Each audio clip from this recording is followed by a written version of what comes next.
આજે રોજ 9મી મોહરમ છે। 9મી મોહરમના દિવસે पैगंबરના નવાસા હજરત ઇમામ હુસૈનની શહીદી દિનનો શોક માટેનો દિવસ છે।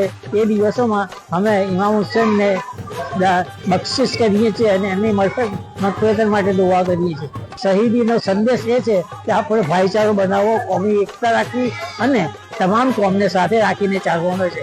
એમણે પોતાના નિષ્ઠામાં એમના નાનાની પ્રતિજ્ઞાથી એ પ્રતિજ્ઞા પૂરી કરવા માટે એમનો જીવ આપ્યો હતો। એમણે સંદેશો આપ્યો કે સબર, શાંતિ।